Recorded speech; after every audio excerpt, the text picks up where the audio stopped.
Department D is an independent stop-motion animation studio founded by 3 RIT alumni, myself, Cami Kwan, and then my 2 business partners, Max Lopez and Sean Malony.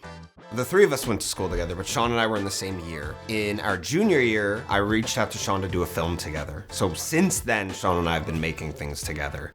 We looked at the work we did and the skills we had applied from like working in the industry for a little bit, and we're like, oh, whoa, there's like totally something here. If we want to make our own stuff, we've got to be a studio. We've got to like make our own way. In 2016, we moved into Garage.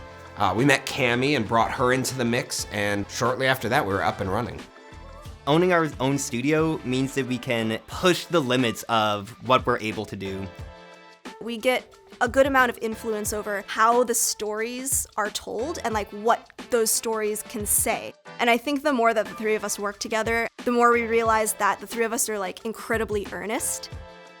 Recently, we just released the first episode of our series, Rough Danger Dogs, which we're super excited about. And while owning a studio didn't necessarily give us the time to make it, it certainly gave us the expertise and resources and the network to bring in the amazing artists that made it possible. One of my favorite projects I've gotten to work on at Department D was the animated series for Corinne Tan, who is the American Girl Doll Girl of the Year for 2022, and she was their first Chinese American Girl of the Year. Being able to influence how we told her story has been really important and meaningful. One of my early career highlights was when we worked on a feature film out of our garage. We were contacted to do the end credits for a DC superhero film, Shazam, to the point where we were having executives come and tour our one-car garage. That to me epitomized just the scrappy nature of stop motion, where everything outside the frame can be total chaos. It's just about what's in there.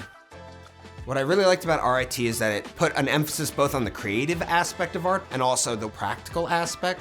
It wasn't just that I learned how to animate there, but I learned how to produce there, and I learned how to work with a team there, and I learned all the skills adjacent to what I thought was relevant. What I really loved about the program was the community of artists it brought together. It just so happened that like 12 of my art house floor mates were also in SOFA. That was an incredible community. I cannot speak highly enough about my philosophy experience at RIT. I have a minor in philosophy, becoming a more well-rounded thinker overall, not just an artist, but like a thoughtful, critical person, really set us up for success in starting a studio where there is no set path. There's no way you're supposed to do things. We had RIT students interning here last summer, and yeah, it was just so much fun seeing them like grow as artists. So much of where I am now is because of the people who came before me, let alone the artists who came before me. If I can help keep that energy flowing to the next generation, like I absolutely want to do that. I feel like I narrowly made it. So I want to make sure to extend the lifelines to others trying to find their own place in this industry.